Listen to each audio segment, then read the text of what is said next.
Chapter 11. Stanley returned to his hole. It wasn't fair. Mr. Pendanski had even said his fossil was interesting. He slammed his shovel into the ground and pried up another piece of earth. After a while, he noticed X-Ray had come by and was watching him dig. "Hey, caveman, let me talk to you a second," X-Ray said. Stanley put down his shovel and stepped up out of his hole. "Say, listen," said X-Ray.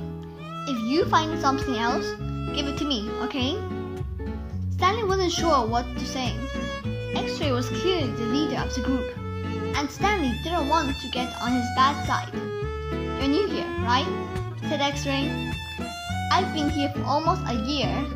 I've never found anything. You know, my eyesight's not so good. No one knows this, but you know why my name's X-Ray?" Stanley shrugged one shoulder. "It's Pig Latin for Rex. That's all. I'm too blind to find anything." Stanley tried to remember how Pig Latin worked. X-Ray went on, "Why should you get a day up when you've only been here a couple of days? If anybody gets a day off, it should be me. That's only fair, right?" "I guess," Stanley agreed. X-Ray smiled. "You're a good guy, caveman." Stanley picked up his shovel. The more he thought about it, the more he was glad that he agreed to let X-Ray have anything he might find.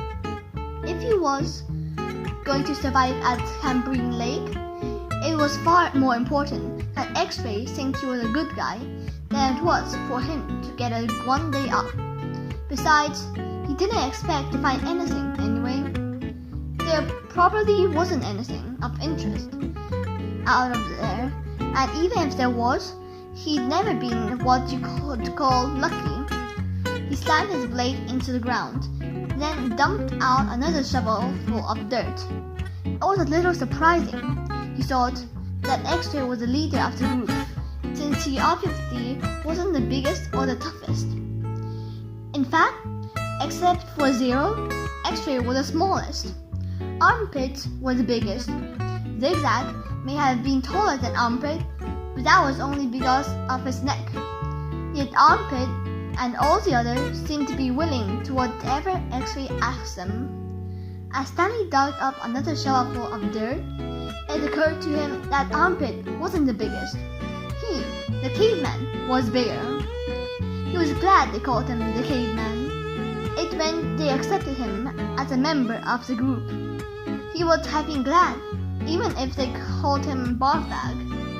It was really quite remarkable to him. At school, bullies like Derek Dune used to pick on him, yet Derek Dune would be scared and senseless by any of the boys here. As he dug his hole, Stanley thought about what it would be like if Derek Dune had to fight Armpit or Squid. They wouldn't stand a chance. He imagined what it would be like if he became good friends with all of them. And then, for some reason, they all went with him to his school. And then Derek Dune just tried to steal his notebook. "Just what do you think you're doing?" asked Squid, and he slammed his hands into Derek Dune's smug face. "Caveman's our friend," says Armpit, grabbing him by the shirt collar. Stanley played the scene over and over again in his mind, each time watching another boy from Group D beat up Derek Dune. It helped him dig his hole and ease his own suffering.